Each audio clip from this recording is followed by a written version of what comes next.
When you find yourself in a hole, the first thing you do is stop digging and you put down the shovel. I think that's a pretty simple analogy that nearly everyone can understand.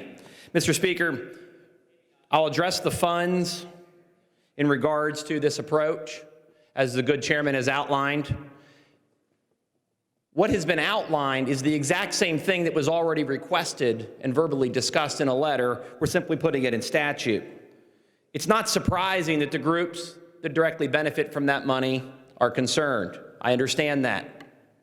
But as the good gentleman pointed out, there's a huge financial shortfall in the horizon.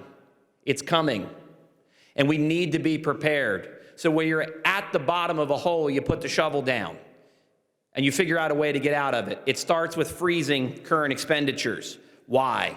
We freeze those expenditures so that it'll hopefully free up some additional resources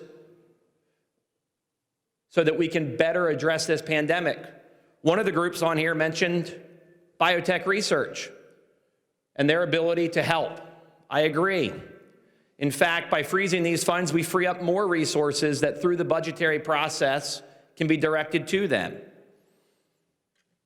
And if the money doesn't come from here, Mr. Speaker, where would it come from? I don't believe there's enough, as the gentleman pointed out, in the Treasury. And all we're asking for is to simply freeze the current extra spending in these areas and do not enter into any additional contracts. Mr. Speaker, one of the prior speakers talked about toolboxes. I agree. We need every tool in the toolbox that we can. The first is having enough cash to pay the bills. Additionally, and regarding the worker protections, because the good gentleman raised the single subject argument, and as he and I had a sidebar, and I know he knows this, I'm typically the one tasked with making those arguments. And the good gentleman brings up a very valid concern that can be listed sometimes about too many things in one bill. This is not the case with this bill, which is a fiscal code. But, Mr. Speaker, because of that, there are additional worker protections in other bills that deal with other things. The good lady from Allegheny County, yesterday we adopted the good gentleman's amendment.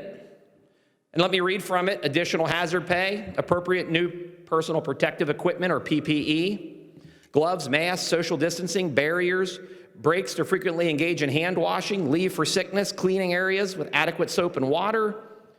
And if a coworker has been tested for COVID-19 and the results of the test are available. Mr. Speaker,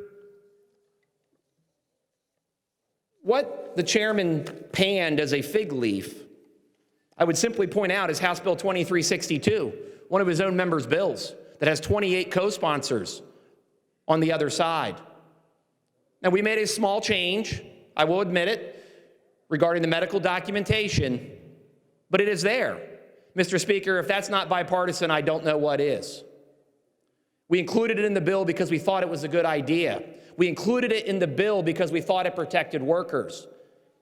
This bill in its entirety should pass immediately so that we can, in fact, give every tool to the governor so that we can work collaboratively going forward. That's how the legislative process works. Mr. Speaker, we may not always agree on the solutions, but we agree on the end goal, which is protecting workers and ensuring they have a safe environment and ensuring the businesses where they work can stay open and do so safely who want to do so.